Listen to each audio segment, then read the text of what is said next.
You know, it's one thing to know scripture, but it's another thing to live it. And eventually at some point, you know, you're going to go into your workplace, you're going to go into your gym or whatever, and they're going to say, what are you doing? Why are you have such content and such happiness?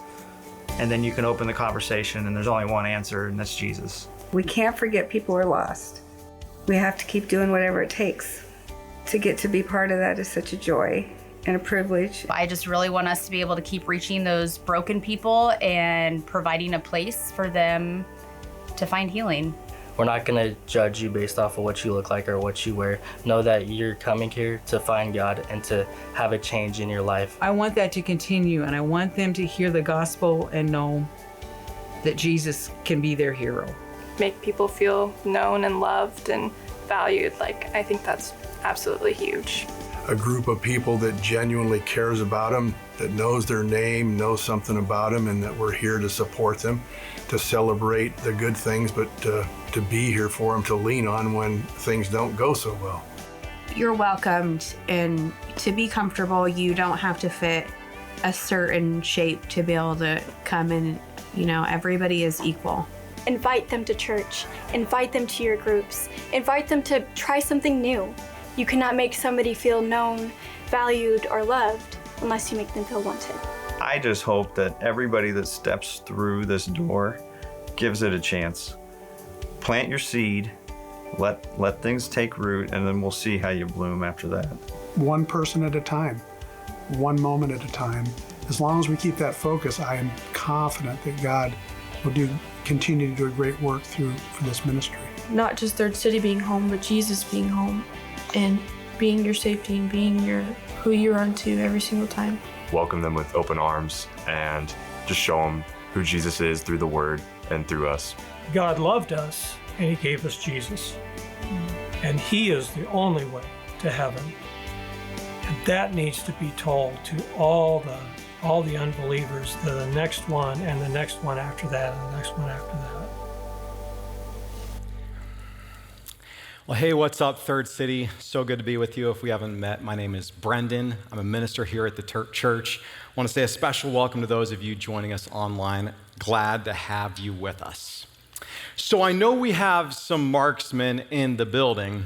I wonder if anyone recognizes this competitive shooter. I know Rachel Brown, our finance director, who was just out here a few minutes ago, actually competed against him once. You're going to have to ask her about that pretty crazy story. But his name is Matthew Emmons. He's one of the best known competitors in American shooting, though not for the reasons you might suspect. In the 2004 Summer Olympics, he competed in the 50-meter rifle event. And through the first 2 rounds, he was leading the way. With his third and final shot, all he had to do, he was so far ahead of the competition that all he had to do was just get a shot on a target, and he'd win the gold for sure. Well, on his third and final shot, he did what he had done thousands of times before. He slowed down his breathing. He steadied his rifle. I don't know if this is how you hold a rifle. I'm not a shooter, but he steadied it. He squeezed the trigger, and bullseye. He nailed the center of the target. Only there was one problem. It wasn't his target. He shot the target for the person next to him. Seriously, shot the wrong thing. As a result, he lost the gold, dropped all the way from 1st to 8th, not because he couldn't hit a target, but because in the end, he set his aim on the wrong one. This week, we're wrapping up a series called Overflow, where we've been learning how to trust God with our resources as we raise funds for a new worship center.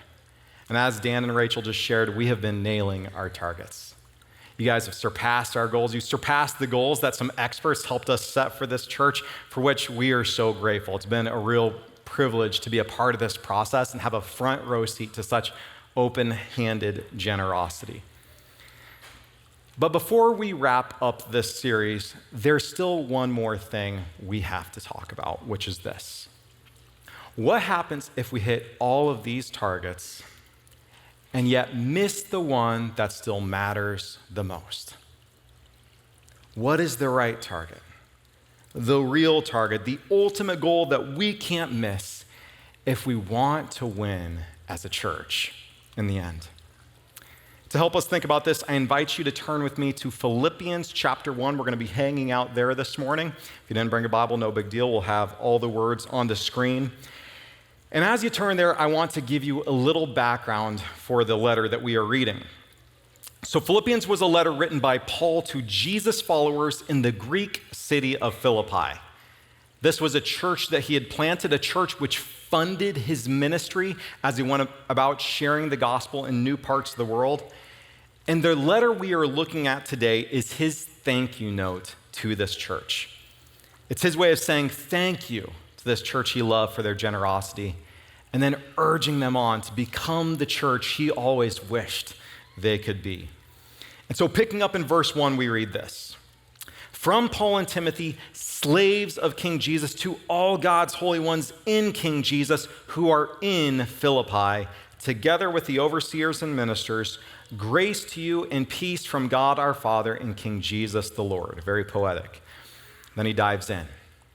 I thank my God every time I think of you. I always pray with joy whenever I pray for you all. Pause there for a minute. What a line, huh? I thank my God every time I think about you. I don't know if Paul meant that literally, if he literally stopped and took time to thank these friends of his in Philippi anytime he thought about them, but I like to think that he did. I like to think that he stopped and said, I thank God for you, Clement. I thank God for you, Syntyche. I thank God for you, Lydia and Euodia and the Philippian jailer. I know it's something our staff has been feeling for so many of you lately. I thank God for you, Bree. Thank God for you, Steve. Thank God for you, Kenton. I thank God for you, Carolyn. So many of you. Why? Paul goes on, picking up in verse 5, he writes, because of your partnership in the gospel from the first day until now. Paul was thankful that these friends of his had partnered with him in his ministry, just as you all partner with us in the work we are doing here at Third City. He goes on, verse 6, of this I'm convinced, the one who began a good work in you will thoroughly complete it by the day of King Jesus. It's right for me to think this way about all of you. You have me in your hearts here in prison as I am working to defend and bolster up the gospel. You are my partners in grace, all of you. Yes, God can bear witness to how much I'm longing for all of you with the deep love of King Jesus. Clearly, Paul had strong feelings for this church. Again, something we resonate with as a staff.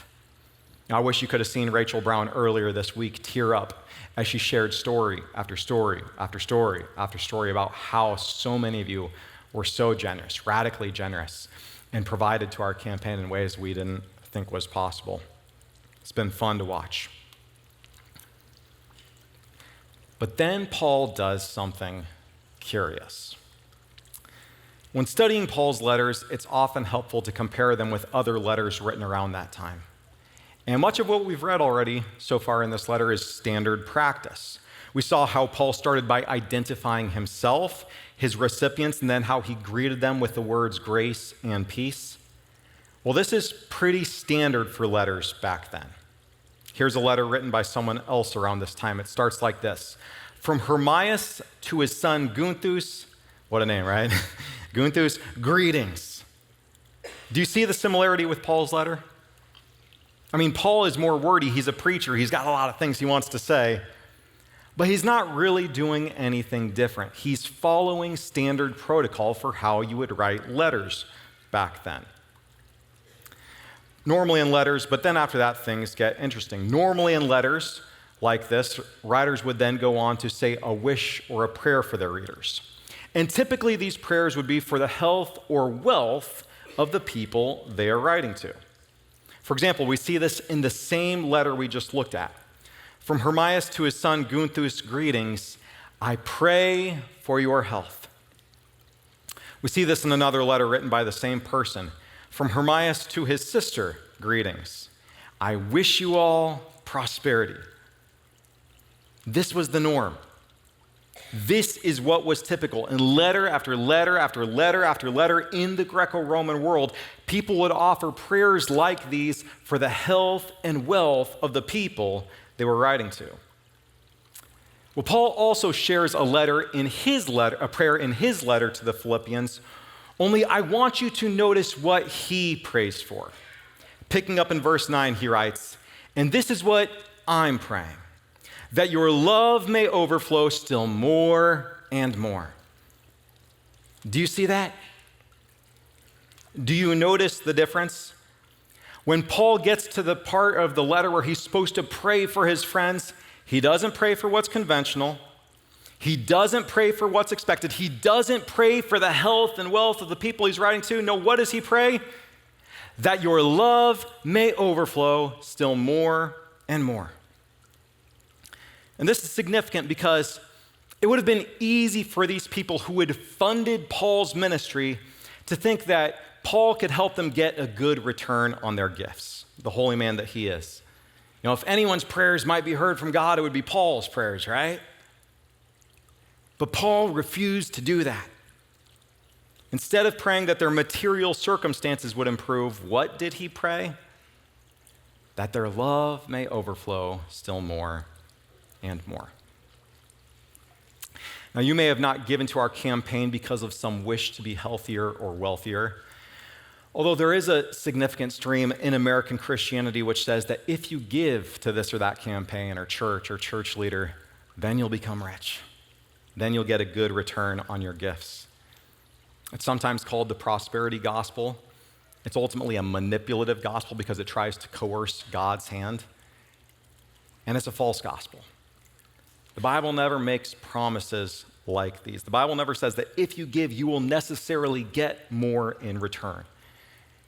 And so certainly we can't give to projects like these with the idea that in the end we will get more back from God, because that would be to aim at the wrong target. But even if you haven't drifted towards that target, that doesn't mean there aren't other targets we might unwittingly drift towards. I think it could be easy for us to see the building itself as the target. When we began dreaming about this space a year ago, our staff made a wish list of all the things we'd love to see in this building.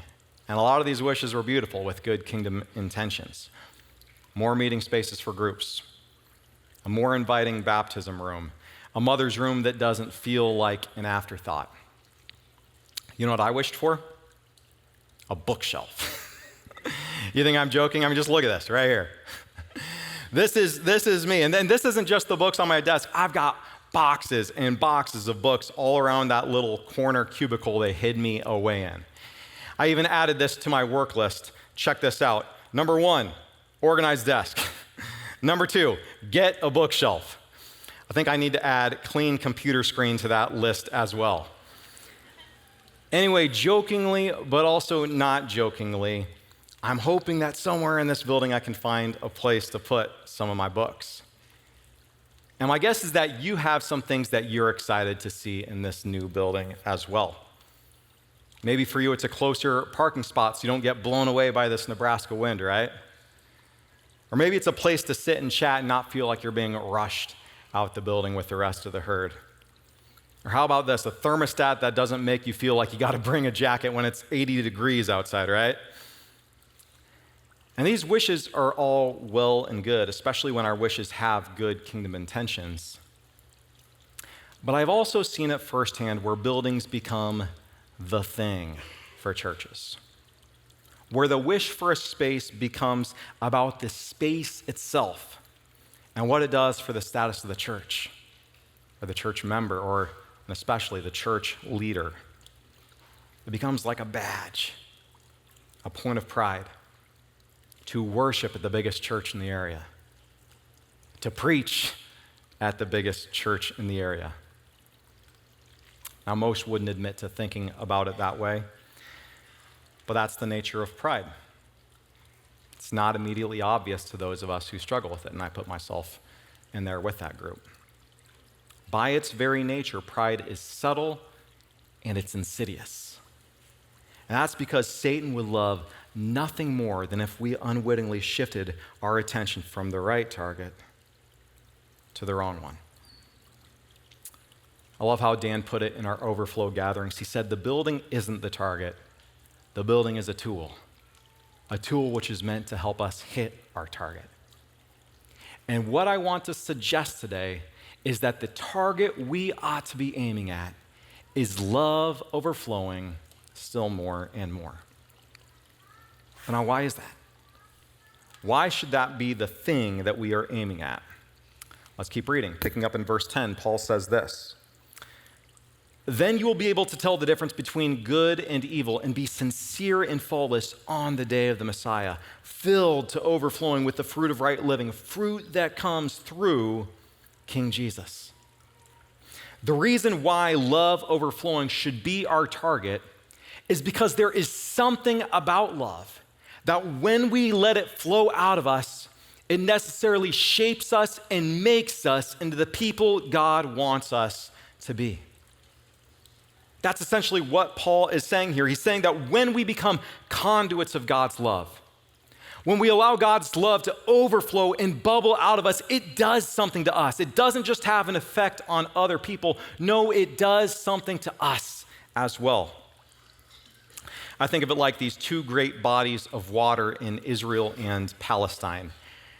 Did you know that the Sea of Galilee and the Dead Sea are both fed by the same water source? I know this is something you put a lot of thought and energy into. Maybe not so much, so just humor me here, okay? Did you know that the Dead Sea and the Sea of Galilee both have the same water source? They do. They are both fed by the Jordan River. And so you might think that they'd have similar ecosystems, but they don't. The Sea of Galilee, it's full of life, it's full of fish. This is where Jesus did all of his fishing with his buddies, those stories we've been talking about the last few weeks. The Dead Sea, do you know why it's called dead? It's because nothing can survive in it. Its mineral content is too high. And so what accounts for the difference between these two seas in Israel? Well, there are a few factors at work, but there's one key difference. The Sea of Galilee has an outlet, and the Dead Sea does not. It just hangs on to everything it receives. And I want to suggest that something similar is at work with God's love. God's love isn't just something we can hold on to. It's not something that's just supposed to pour into us and we keep it to ourselves. No, it's something that is supposed to flow out of us. And when it flows out of us, when we serve the person right in front of us, when we have compassion for the person who frustrates us, when we sit and listen patiently to that Iowa Hawkeye who is the very last person we wanted to hear preach on this Sunday, believe me, I would not want to hear an Illinois preacher right now, just saying, okay? But when we do that, if it doesn't tear our soul apart, it does something to us. It makes us more and more like God. Why? 1 John 4:8. Because God is love. I like how Parker put it a few weeks ago. He said, if this is just a sales pitch, we all lose. And he's right. If in this process we aren't becoming more and more like Jesus, then we've hit the wrong target. We may have nailed a bullseye, but we've missed the target. We've got the target all wrong.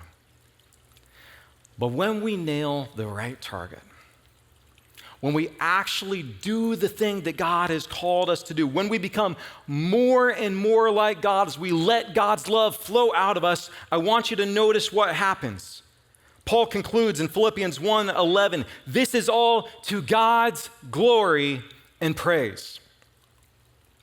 There's something about it that when our lives are transformed, as we let God's love flow out of us, that God is ultimately praised.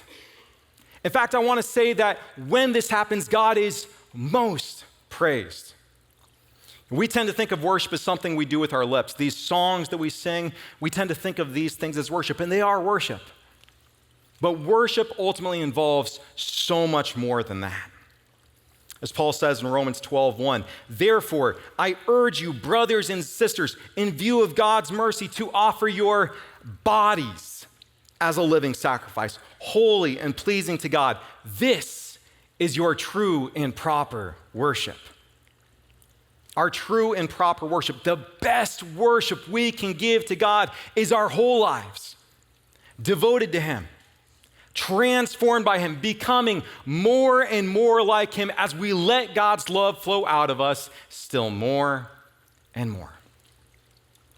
So how do we step into this?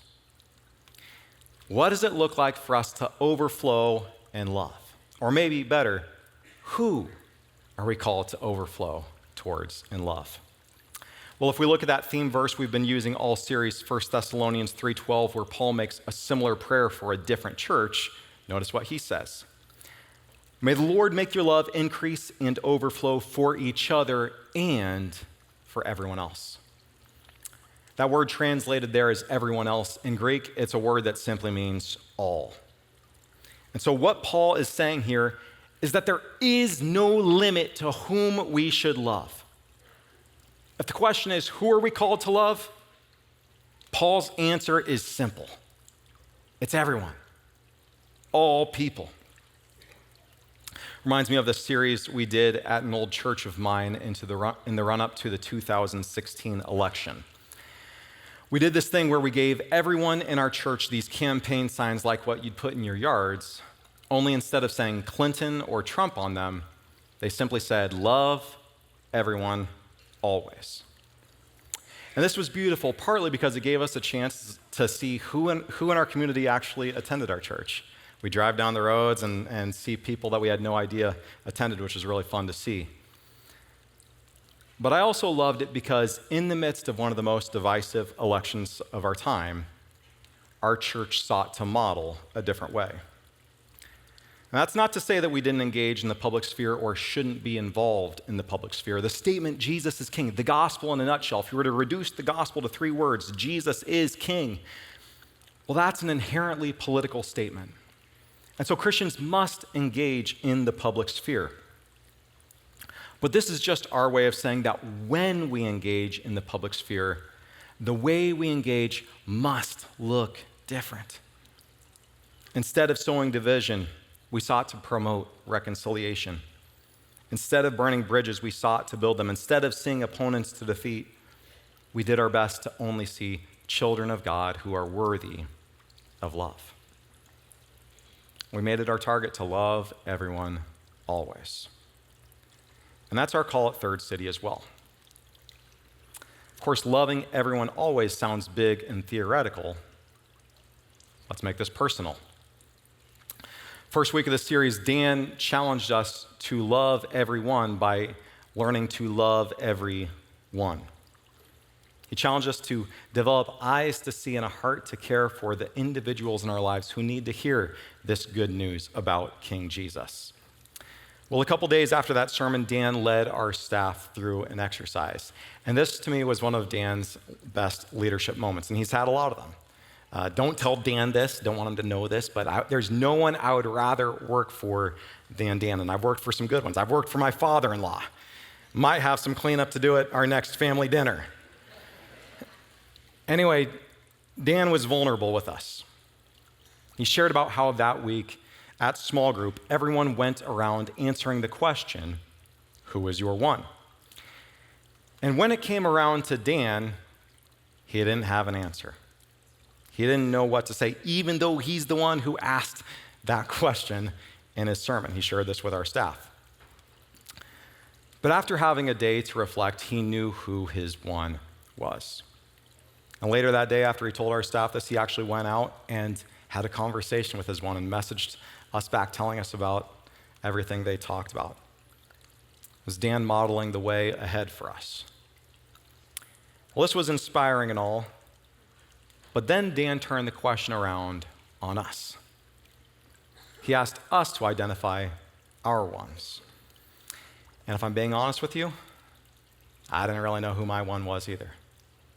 I mean, I had ideas, I had some names that I could jot down, but I didn't know who my one was, the one that I felt God was calling me to be intentional with. And if Dan felt like he had egg on his face, well, I was the one who actually put that name in our small groups guide along with Katie, our groups minister. And not just that, but I knew I would be preaching this sermon today about loving our one. And yet there I was, without an answer. The night I went home and prayed about it.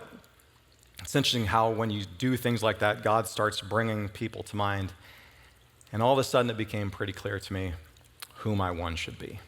I told Rachel this, and she said, that's my one too, which I took as a pretty good sign. And I wish I could tell you who this one is. For all sorts of reasons, I can't. If you care to know, I'm happy to share with you one-on-one. I'm sure Rachel would be glad to tell you that as well. But I can tell you this.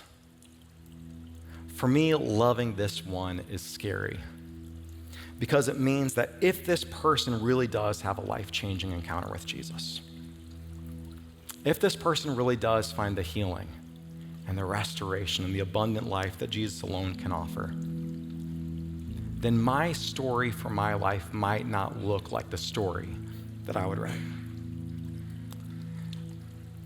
And the story of some people who mean the world to me might not look like the story I would write for their lives either. But just because it's not the story I would write for them doesn't mean it's not a better story. Just because it's not the target I might point my life story towards doesn't mean it's not the right target.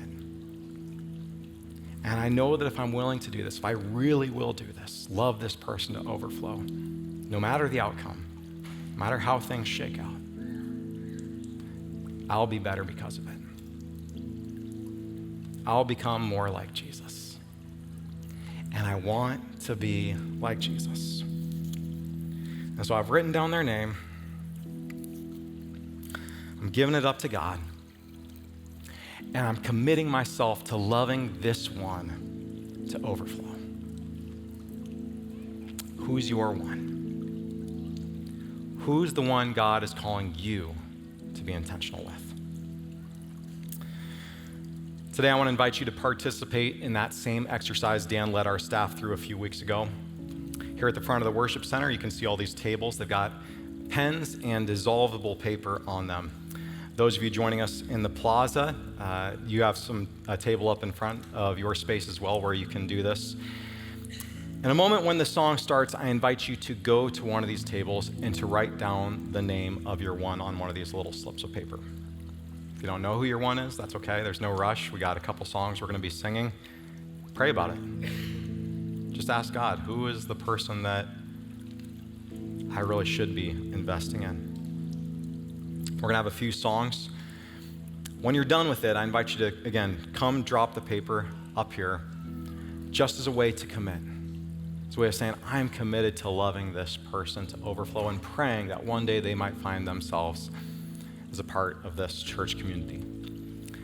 So again, thank you, Third City. Thank you for your generosity. Thank you for stepping up, for doing more than we ever dreamed was possible, for saying yes and saying, I want to be a part of what God is doing here. We could not do it without you. The Third City. May we not lose sight of the target that matters the most.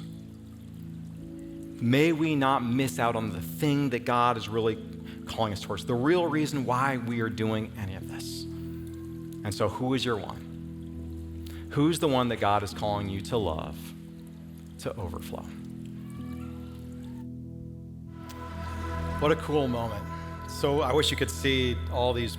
Well, that's all dissolved. But what a cool opportunity to see you all come forward. And I want to say, if you've missed your chance on this, if you haven't taken time to do this yet, but you want to, there's still going to be time after the service, in between services, where you can come up and do this. Now, I want to let you know one simple way you can begin to show love to your one. Next week is Easter. It's hard to believe, but it's here. And other than Christmas Eve, there isn't an easier time to invite someone to come hear the story of Jesus. We believe that Easter is the day when God changed history forever as he raised Jesus from the dead. Well, we encourage you to invite someone, your one really, to come hear this story about Jesus. And we're doing our best to make it even easier for you. This year, we're going to have 5 services. On Saturday, we're going to have 2. We're going to have them at 3:30 and 5 o'clock. And I just want to say, if you consider yourself an all-in member at Third City, those are services you might want to attend. And then on Sunday, we're going to have services at 8:45, 10:15, and 11:45. And I'm not going to say don't come to the 10:15 service, but you should know that this service right here is going to be busting. We're going to be filled to the max. And so either be here really early, or I encourage you to attend one of the other services. Not that we don't want people here as well, but you get the point. And so who could you invite? Who could you invite to come hear the story of Jesus? Would this be a chance for you to step forward and invite your one to come hear this powerful story? Third City, I'm so glad to be a part of this church. Thanks again for how you've stepped up and committed to be Overflow for us. Pray that you have a great week, and we'll see you next Sunday.